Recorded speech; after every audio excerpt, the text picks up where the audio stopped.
vídeo anterior eu falei que nós, trabalhadores do SUAS, temos um papel importante na implantação da segurança alimentar em nossos municípios, que não podemos esperar que venham propostas das autoridades, do Ministério Público, do Poder Legislativo, já que tudo ainda é muito desconhecido por parte desses órgãos.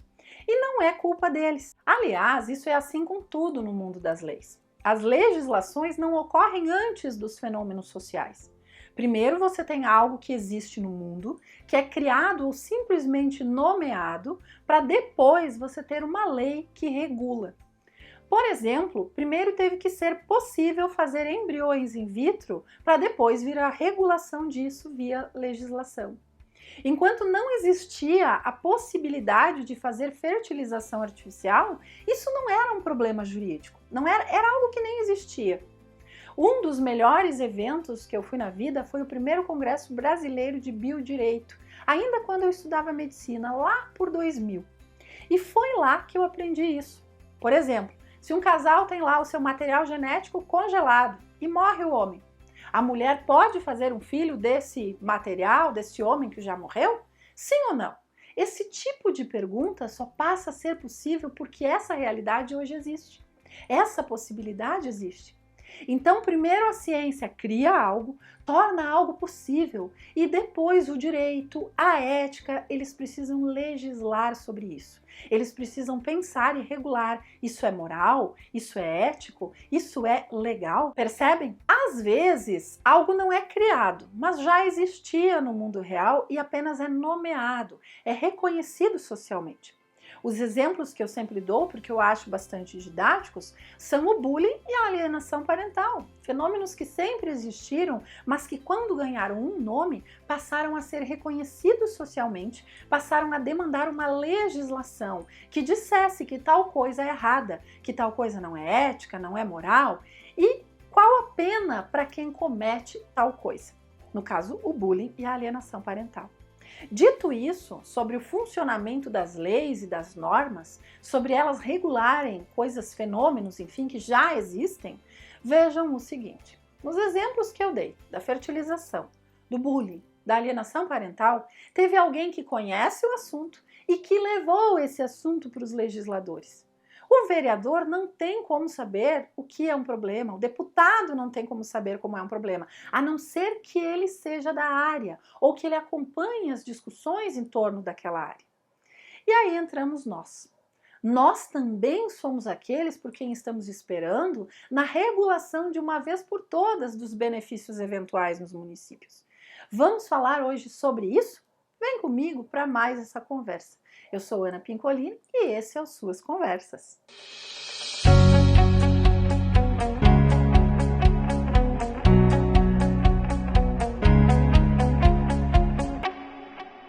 Olá, colegas do Suas, tudo bem com vocês? Não tem mais escapatória, o problema está aí, está escrachado, mais cedo ou mais tarde a sua cidade vai ter que regular os benefícios eventuais. E aqui eu estou falando dos benefícios eventuais mesmo, aqueles que são providos em função de uma situação de contingência e que gera uma vulnerabilidade temporária. Não estou falando da cesta básica em caráter continuado, que de eventual não tem nada. Desta eu falei lá no vídeo anterior. E eu já falei das diferenças aqui nas Suas Conversas num vídeo mais antigo, que é esse que está aparecendo no card, entre a cesta básica enquanto benefício eventual e a cesta básica continuada, enquanto uma provisão de segurança alimentar. É esse vídeo aqui chamado Benefício Vilão. Será que sim? Será que não?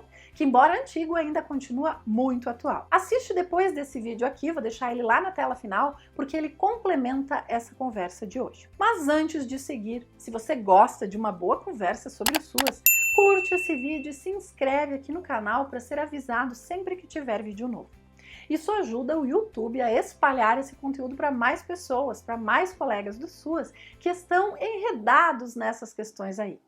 Também visite o meu Insta, que por lá eu divulgo os meus cursos e palestras, e o nosso site, que está aqui embaixo num comentário fixado. Para os CRAs que estão vivendo justamente esse problema de cesta básica fantasiada de benefício eventual, além do meu livro Psicologia que Sobe Morro e Desce Ladeira, que conta experiências de desconstrução do plantão social, agora a gente tem uma ferramenta prática, que é o funil de aprimoramento do PAIF, para ajudar você aí que está apagando incêndio no CRAS. Para saber mais sobre esses produtos pensados para tirar o CRAS do plantão de emergências, visita o nosso site. Agora vamos para o assunto da conversa de hoje, os benefícios eventuais. Como eu disse, vamos falar de benefícios eventuais mesmo, não de situações de insegurança alimentar instalada, que demanda oferta regular de acesso à alimentação, que é competência lá da segurança alimentar. Eu salientei isso porque, como já falamos várias vezes aqui, a gente tem visto, ano após ano, os profissionais de nível superior dos CRAS despendendo tempo e esforços, abre aspas, avaliando a situação socioeconômica de famílias para prover benefícios eventuais, quando nos parece mais importante reconhecer a situação de contingência que ocorreu com a família, pois é esta situação quem determina o direito ao acesso, e não a renda ou a situação socioeconômica. É diante da eventualidade de um nascimento, morte, perda do emprego, desabamento, enchente, enfim, diante de um evento com o qual a família não consegue lidar, que se faz necessária a provisão de benefícios eventuais, como diz o próprio nome, aliás. Nesse vídeo, eu não tenho o objetivo de entrar em muitos meandros técnicos, senão a conversa ficaria muito longa. Mas é importante lembrar que os benefícios eventuais não são qualquer coisa.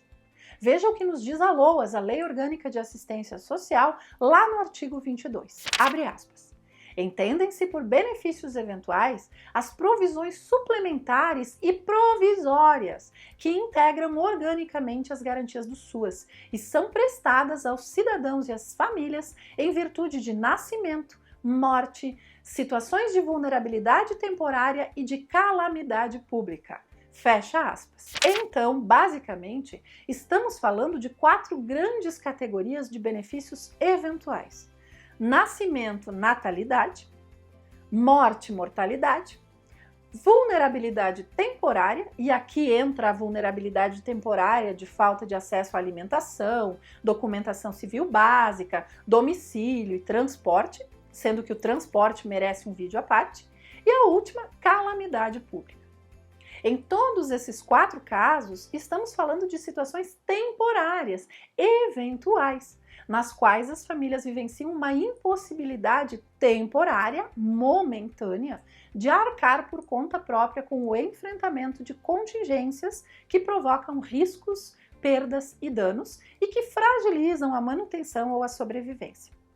Lá nas orientações técnicas dos benefícios eventuais, que é esse livrinho aqui, nós vamos encontrar que contingências são eventos inesperados e repentinos que podem momentaneamente agravar ou levar indivíduos e famílias a vivenciarem situações de vulnerabilidade e de insegurança social, ocasionando vivências que impactam o cotidiano e demandam atenção urgente do poder público, independentemente da renda das pessoas impactadas, tá? Isso é bem importante.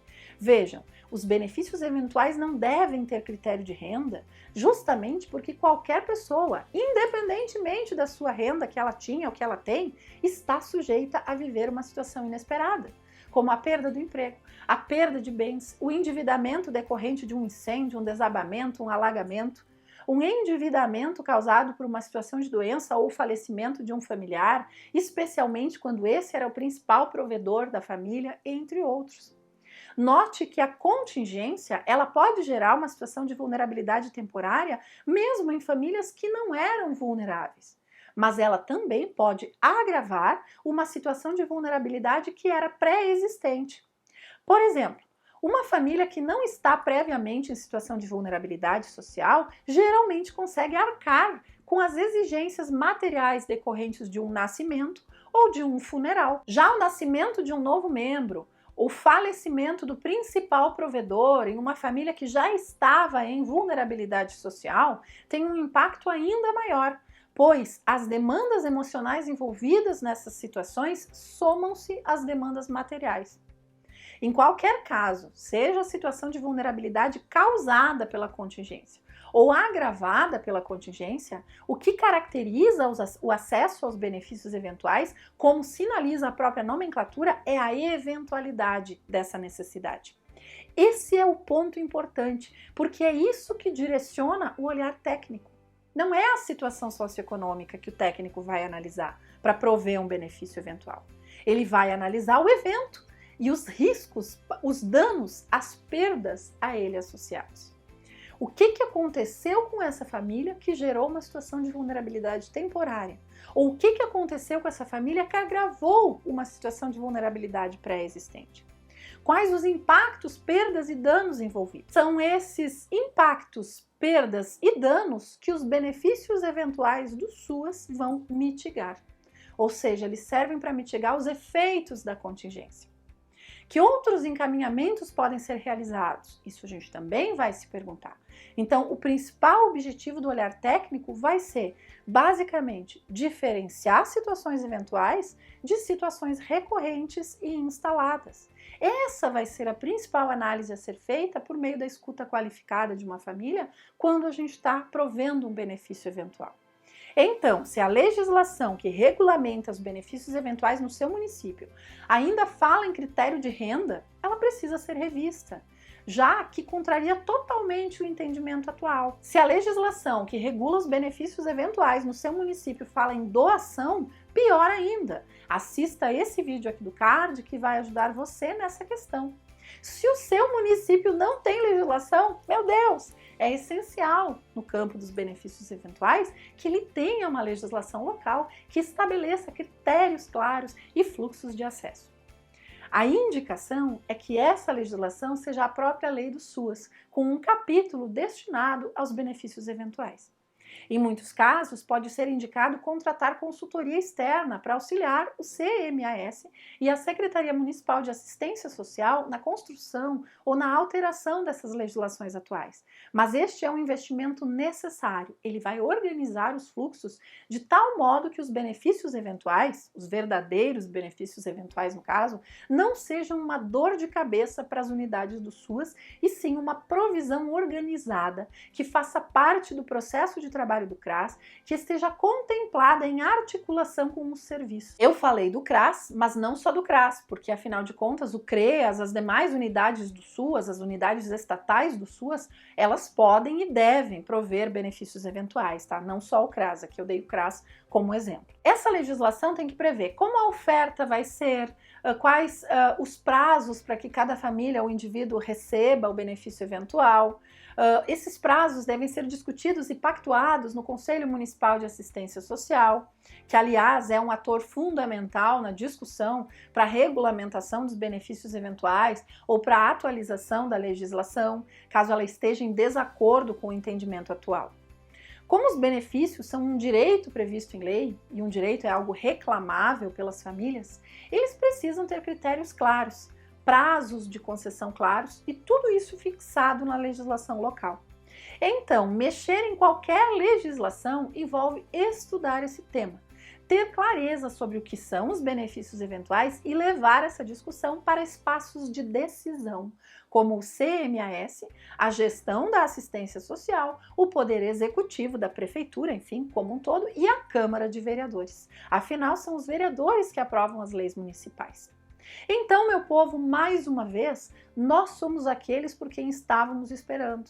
Não basta a gente lutar pelo provimento de direitos por parte das outras políticas, se dentro da própria assistência social, o direito aos benefícios eventuais, que é competência nossa, está todo errado, regrado de modo precário, sem essa lógica clara de quais os critérios que um direito deve ter, ele deve atender. Eu quero contribuir com essa discussão um pouco mais no próximo vídeo, trazendo ferramentas básicas que vocês têm que ler ali no seu município para conseguir fazer uma boa legislação ou para atualizar a legislação que trata dos benefícios eventuais na perspectiva do direito. Mas isso fica para a próxima conversa. Até lá! Tchau!